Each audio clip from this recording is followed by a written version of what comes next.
Good evening, everyone. Nice to see you all. And I think it is evening now. It is 6:10. I have painted a lot over the years, and Iona has been a favourite theme of mine, and I know a lot of you bought the paintings and the prints, etc. I said in church this morning at Crathie, 1959 was the first time I went over to Iona with my parents. And that's a long time ago. And that's when I started painting Iona. And I just love it. I just love the light of Iona is just something special. I think I've said this, I think the last time I was here I said this. There's only two places I know that has really pure light, and that's Cornwall, the north part of Cornwall, and Iona. And it's because it's just pure air. It's pure air. There's no pollution. And it's just the most wonderful place. And it's always, always got to me. You know, it's a thing that's got to me. But I also felt that there was a sort of spiritual thing. I didn't know anything about Columba or spirituality or anything like that at age 10 or 11, whatever age I was. But it's just this sort of, I don't know, some sort of feeling that God has been here, you know. That's, for me anyway. I don't know, other people have different ideas about it. But that's my idea. Anyway, I've painted lots of paintings, hundreds of them, of Iona. And I didn't realize that until I was choosing all the images for the book and trying to marry them up with the music and with the poems. The great thing is that we got it done not very long ago, and it's getting printed now. So once it's out, please buy a nice copy because you'll really enjoy it. You really will. I'm not bombing my load here, and it's good stuff. Anyway, I just want to talk about one or two of the paintings. This one here is of Iona Abbey, and I painted this actually 12 years ago. Most of the paintings in the book they're really all fresh. But one or two of them are not. But I thought this was really quite special. And it's really purple. Yeah, I'm seeing blue actually, but it's really purple. Are you seeing purple? Oh yeah, okay. It's a bit of blue down here, but purple up there. But blue and purple, particularly purple, it's linked to ecclesiastical things, isn't it? You know, all the robes that ministers wear, apart from Ken. It's usually purple or a sort of blue robe. And I thought, well, I'm going to make this kind of purpley, because one night I was up Dunedin, just a wee bit of the hill, and it was the sun was going down, and it was really quite sort of purpley orange. It was wonderful. So I painted that, and it's actually nearly that size. I think it's about 5 foot square. And you heard of George Orwell? Yep, sorry, I've not been talking into this mic, have I? Sorry. George Orwell's son, Richard Blair, bought this painting. He's bought a lot of my paintings over the years, but he bought this painting. He just loved it. Richard Blair was the wee boy that fell into the Corryvreckan and nearly drowned, and George Orwell tipped a boat up, but George Orwell managed to get the wee boy, Richard Blair, back in and onto the island again. But he bought this one, so it was rather nice. So next one, please. This is probably one of my most favourite paintings ever. And there's a lot behind it. And again, it's another really big painting. If you look on the actual painting, there's a circle. Do you see it? And keep looking, just go round and round and round and round. Ken says he can't stop looking at that circle now. And there's a great verse in the Bible about God circling us. You know, he takes care of us. And it's all about circling and being safe, in a safe place. I can't remember the verse, but it's to do with setting your tent up in a safe place. And that's what the circling thing is about in this painting. And I've done that with a lot of pictures. I've put this Celtic, it's a Celtic thing to do, you put this circle into, you know, what do you call them, stones and crosses, etc. And I've been doing them in the paintings. And if you look at my paintings or prints any time and just have a quick look and say, have I done a circle in that, you know? Because I've done it in really most of the paintings. In fact, I actually start off my canvas, white canvas. I'm not scared of a white canvas.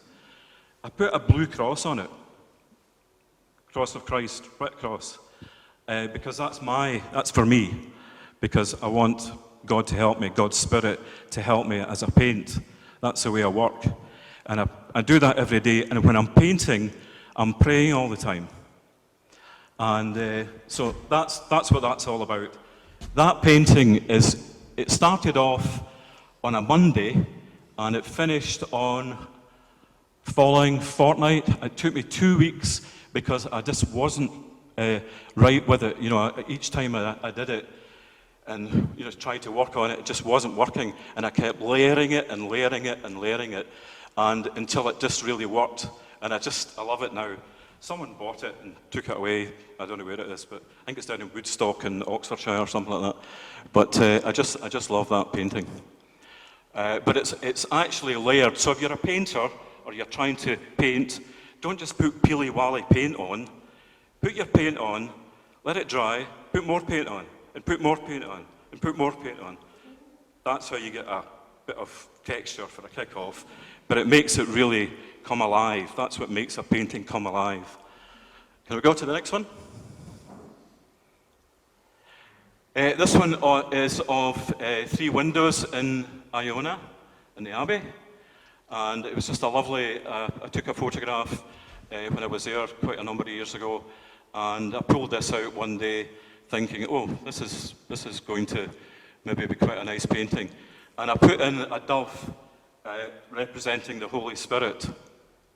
And I call them the Trinity of Windows, which is, you know, a wee sort of play on the Trinity, the Holy Spirit, God, and Jesus. But that one, I've done a lot of paintings of the interior of Iona Abbey. This one is one of my favourite ones. I think it's worked really well. And again, it's quite thick. I actually painted it in bright colour to start with. I let that dry. Then I took phthalo blue and I took it right across the whole thing, and then wiped off where the windows are, where it's white, and let all the white flow through. So that's how that painting arrived. You can still see some of the colour down here. I've left it just a wee bit down in here, but that was actually bright colour, and then rubbed down, and then put lots of phthalo blue right on top of it. Next one, please. This is waiting for the ferry on Iona. I just thought this is, you know, it was a kind of looking back to my childhood in a way, you know, sort of going down the wee road there. But that's the jetty is just out of sight. Columba wouldn't have seen this. There was nothing there at that time when he was there. But I just thought that the blue thing is just a wonderful colour to use. And it was just great. That night, that evening, when we were going back to get the ferry, there was this lovely, beautiful ultramarine blue, and then also the greeny cerulean blue in the sea. And the wee red boat is a sort of throwback of, I don't know if any of you remember the King George V that used to go into Iona, and all the boats that brought, because there was no Calamac ferries or anything, all the boats that took people off the King George V were all red boats. And that's now a kind of thing in Iona for people to have red boats on the beach. So I put a wee red boat in it. Next one, please. This one is the main window in Iona Abbey. And this is the sort of altar piece at the front with the Celtic cross on it. And I just loved the way the light was coming through that. And I call it Columba's light. It's just, you're not probably seeing it here as well as, you know, if it's dark, or if you buy the book and look at the picture, you'll see it. But it's really a bright sort of morning light. It was just wonderful. And it was, we had just got off, my wife and I had just got off the ferry, and we walked up, and I just saw that right at the end of the abbey, and it was just absolutely wonderful, and it just made me think of Columba, and I still do. Next one. This is just to let you see a wee bit about where I had a studio. That's Ben More, and the peak of Ben More, I had a studio right down below that for 10 years. And you could see it from here. I didn't actually put it in the picture, I thought that was a bit kitsch, but that's, what do you call it, Ardeondra Croft. I'm up Dundee just a wee bit again, and I just love the sort of panoramic sort of view of that, and just thinking of the way, you know, the hundreds of, you know, people that actually worked on this island, not just as monks, but as, you know, just workers, you know, going back centuries. And it's just a sort of wonderful thought that, you know, all that happened. And again, I just love the blue, which is brings everything together for me. Right, that's the red boat. And I put that in because it's actually attached to a big gnarled tree. Francis wrote a poem about the yew, and I was looking at that sort of idea. I don't think it's a yew tree, but it's a gnarled tree anyway. So, but I just like the red boat. As I say, all these red boats are all over the place now in Iona, and they pulled them up. They're quite big. They're really quite big boats. But that again is a very, very, very heavy textured painting. There's a lot of paint on that, layer after layer after layer after layer. And I think it's worked pretty well. Last one. I put that in because I saw this wee boat one day it was just on Trevan, the big white beach, you can see it there. And it was just, I call it a quiet day on Iona. And it was just the most wonderful, wonderful day, just seeing that boat bobbing about. And I just sat with my wife, and we sat and just looked at the boat, and nobody else around. Unfortunately, Iona has changed. It's really busy, really busy. So don't bother going at this time of the year. Anyway, that's all I'm going to say.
Thanks very much, folks. We had a wee bit of a change, a programme earlier in the week when the main accompanist, Brian McAlpin from Glasgow, informed me on Wednesday that he had COVID. So we had to think very quickly on our feet. Now, Ollie Napier, who's on the guitar and the keyboards, who did all the recording in this very room, so he'd heard nothing, but he'd never played it. So Ollie has done a sterling job filling the very big boots of Brian, but he's done a great job. So ladies and gentlemen, Ollie Napier.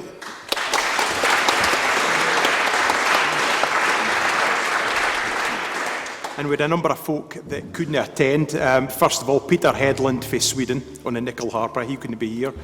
We had Steve Byrne on the bouzouki, and we also had Martin O'Neill on baran and percussion, and he couldn't be here. So I've got a good friend of mine, James Gorgon's up for Fife, and he's going to add some percussion. We're going to, well,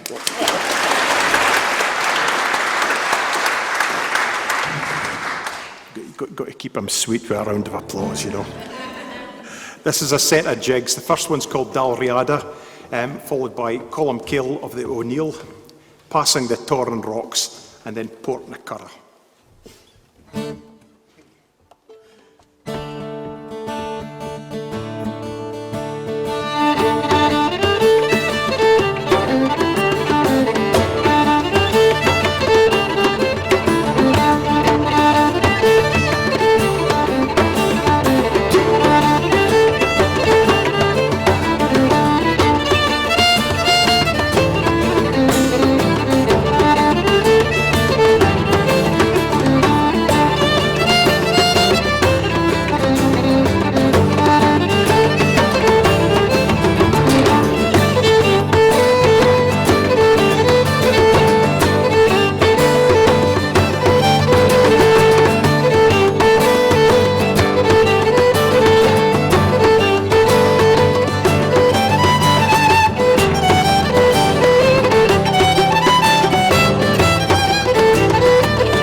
It would originally have been timber, wattle and thatch, a surround of ditch and clod, vulnerable to weather, raiding Vikings, peculiarly impermanent for such a solid intention.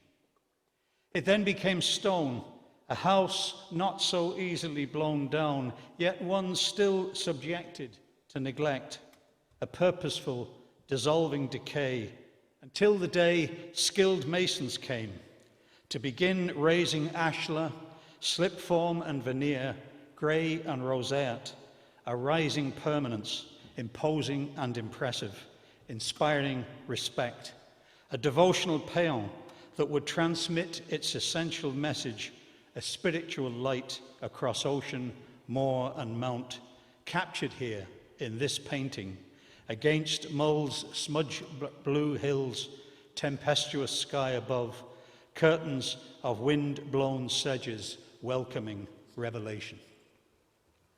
Okay.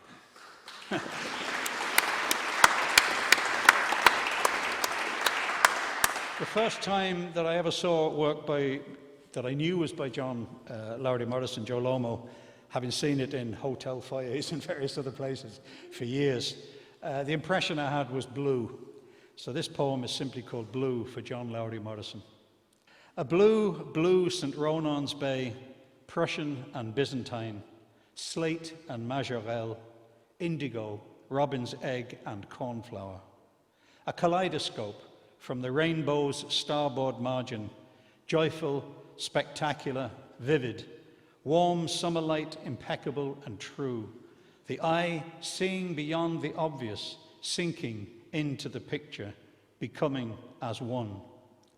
For monastic artists, blue came from beyond the seas, azurite, a rare copper carbonate fetched from Sinai, an appropriate biblical location, or lapis lazuli, a sorcerer's material, carried by Ass and Bactrian across eye-grit deserts from Afghanistan, terra incognito, an exotic supernatural source, adding to the color's thaumaturgy and earthly valuation. Their precious blue could not be splashed with calculated abandon, its rarity and difficulty of creation saved for coloring the Virgin's robes, indicating her purity and the artist's deepest reverence. This next piece is called Coracle Bay, which is the other title of Port na Curra, which is the legendary place where St Columba first set foot on Iona. And this piece, which is called Coracle Bay, was actually composed on the beach the first time I was there. And I had the beach to myself, and it was quite easy to mentally put yourself into that time. It was almost like you were time traveling in my mind. But so this was very much inspired by the very place that his small boat came ashore with 12 companions.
I must say, when I hear stunning, beautiful music like that, or the paintings, I've been referring to myself, as you'll probably agree, as the shugly leg on the artistic stool. So I really feel a little bit out of the depth being here. But anyway, there's two Irish expressions in this poem. One is Nullig Bheag, and the other one is Nullig Naman. And Nullig is the Irish for Christmas, and Nullig Bheag is Little Christmas, and Nullig Naman is Women's Christmas. And the same was celebrated in Gaelic as Elon Naman. and it tells you something about the monastic life and elements of St Columba and the monks in the abbey and their attitude to women. So this is called the 6th of January. In the Celtic Church, it was celebrated as Nullag Bheag, Little Christmas, terminating Yuletide's endless festivities. Or it could be Nullag Naman, Women's Christmas, their tasks complete and others cooking for them in gratitude. On Iona, Columba had banished cattle, saying, "Where there were cattle, there were women, and where there were women, there would be trouble." And so they could only listen through the wind to the laughing music coming from Elon Naman, the island of women, where once a year at least, the banished created much innoxious mischief and menfolk milked their cows.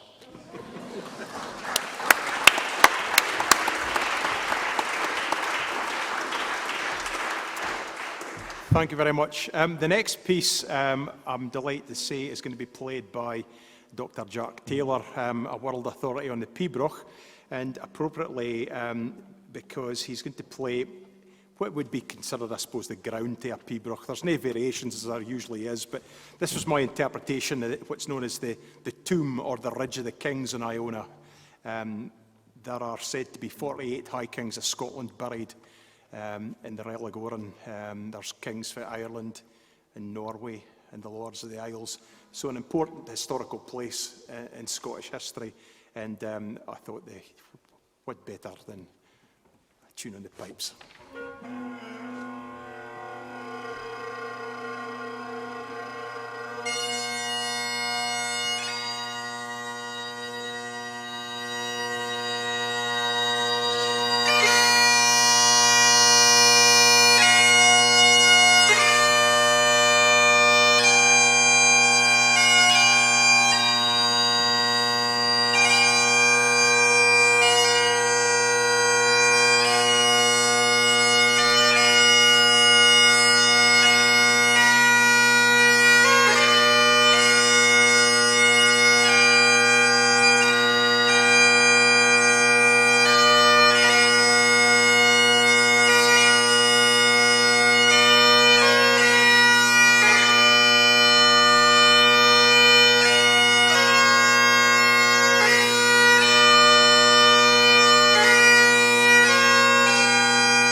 Dr. Jack Taylor.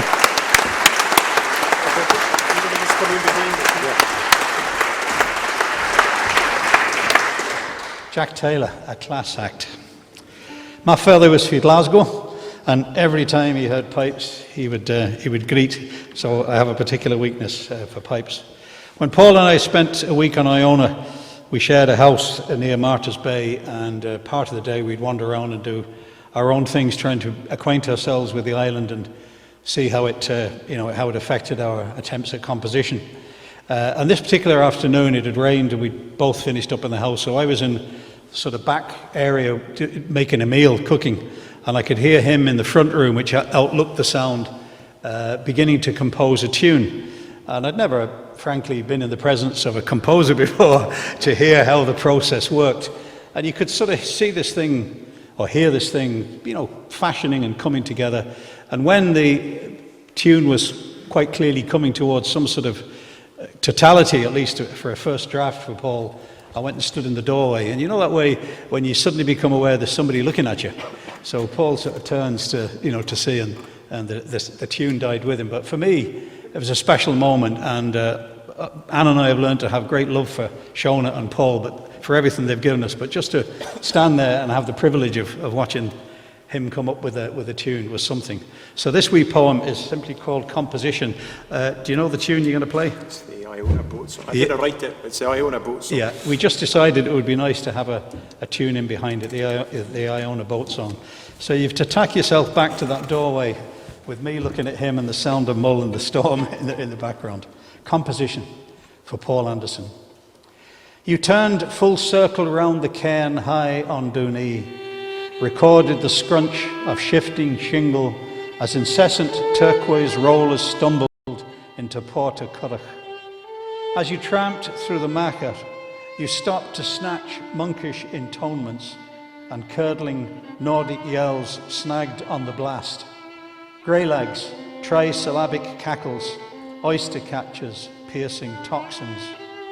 Painstakingly, you conducted your tonal survey of the inch, its topographical complexity, peregrine flora and fauna, conflicted history, and amorphic religiosity.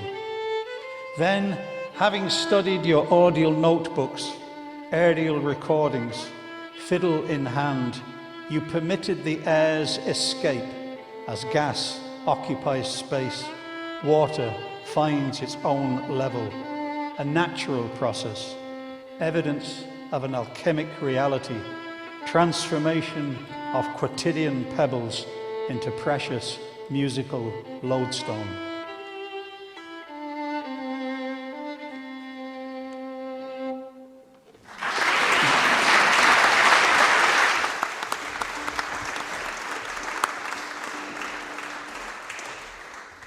Well, I am going to be joined by my lovely wife, Shona. She's going to play her fiddle, which is not something folks see nearly so often because she's normally singing, but she's standing in for a genuine Viking. Our friend Peter Headland, who we actually met through Francy Devine here in Dublin, and became very good friends. And this particular tune's called Martyrs Bay, which on the very same visit I was there with Francy. On a daily basis, I would spend time there because it was right outside our cottage. Shore Cottage was just across the road from Martyrs Bay, which is a very small bay, but it's where the Vikings first landed their longships and raided the abbey, such as it was at the time. Probably made the monks carry all the heavy goods, the crosses and cups and things, down to the boats, and they murdered them on the beach, about 38 or so. And it's really difficult to get your head around what happened in that place because it's such an idyllic place to be. But this was my interpretation of that. And Peter added the nickel harper to get that distinctive Scandinavian feel. And Shona's going to... She's Peter. Okay.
Thank you, Shona.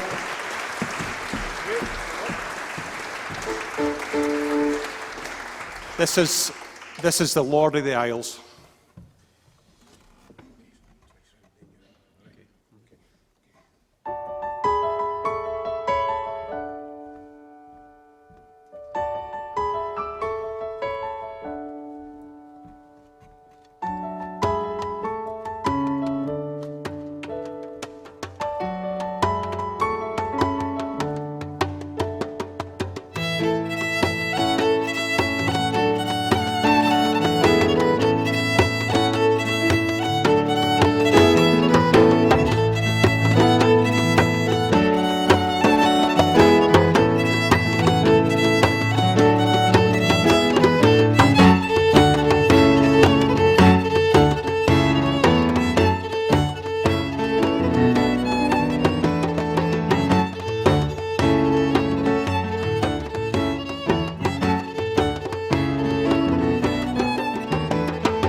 James applies the Magnus Magnuson position. I started, so I'll finish. Great stuff. One of the things that struck me most about Iona when I was there was how Irish it was. Apart from Colm Cille himself being from Donegal, all of the abbots up until I think the 12th century were Irish. So the lingua franca was probably Irish and Latin, and obviously Gaelic. And Scots Gaelic, particularly as spoken in that Argyll, would be very similar to Ulster Irish. If you go into Google or a similar device and just put in Slí Colm Cille, S-L-I with a little accent, Colm Cille, it means Colm Cille's way, and you can follow, you can do it in person even better, but you can follow it online, the place he was born, near Gartenloch, where he was baptised, where he was christened, where he was first given the name Colm Cille. His given name was Crimton or Fox. That was in Kilmacrennan, and then to Derry, and one of the tunes that Paul has written is pulling away from Derry back to Iona. So you can do that. And Donegal County Council also have a huge website celebrating the 1500 years or some similar anniversary. So I'm going to sing now for you a song called Columba's Light. It has not a chorus, but it has a repeat last line. And it would be very nice if you would join in the last line. It's more or less the last line is the same except one word changes every verse. So Columba's Light. When our boat seems lost, our sails storm-tossed, and our crewmates to depart, we turn again and thee beseech, Columba, light our hearts. Columba, light our hearts. When life's hurdles mount to a dark account, and we sense an evil wrath, we you entreat to be our guide. Columba, light our path. Columba, light our path. When weak and tempted our greeds indulge, and from the path we stray, we hear again your truthful words. Columba, light our way. Columba, light our way.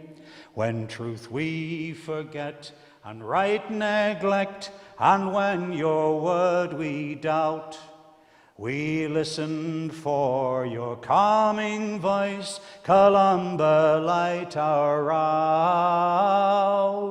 Columba, light our route.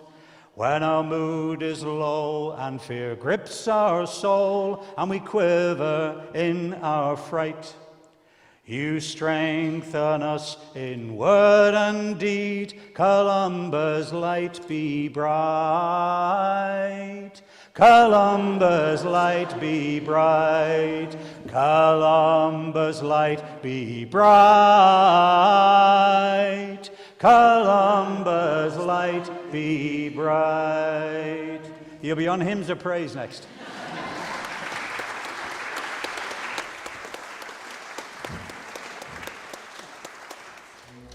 Actually, that's quite a good idea. He's got a rare voice, Francy. Get to play an air now. This is called She and More, which on Iona it's a very famous, what's known as a fairy mound, and there's a lot of legend round about it. But I suppose it links the kind of older traditions with something much newer. But it's a lovely spot that looks out across the Macher, which certainly in the springtime, late spring, is just a carpet of flowers, and looking out to sea, just a glorious place altogether. So this is She and More.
finally, I think I'm going to invite my wife Shona onto the stage to close the show. I've written a hymn.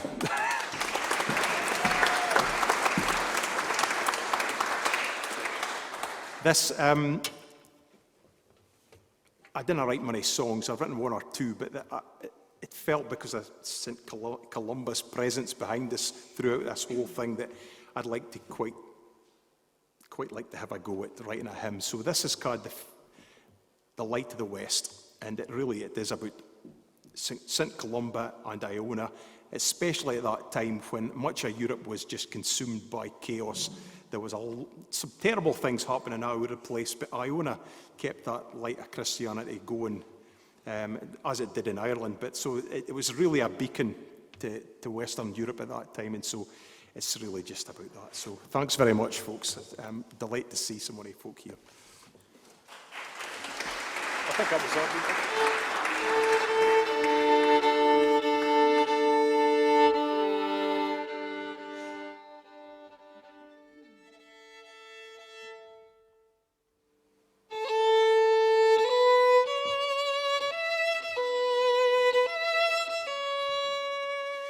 Cross the sea to fair Iona, Isle of saints and kings of old, and the darkness light is shining, word of Christ shall ever guide.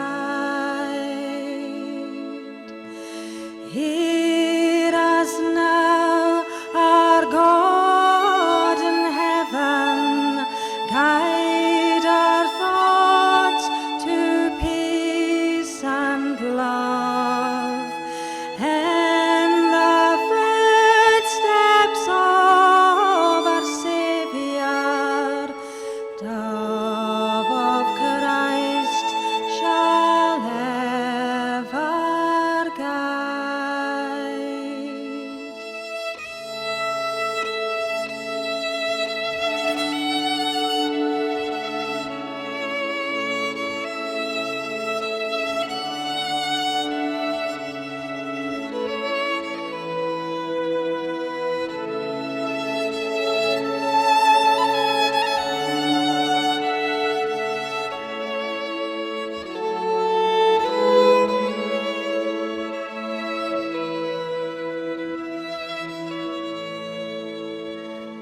Come, all pilgrims to Iona, light of the west burning bright, as word a beacon to all nations.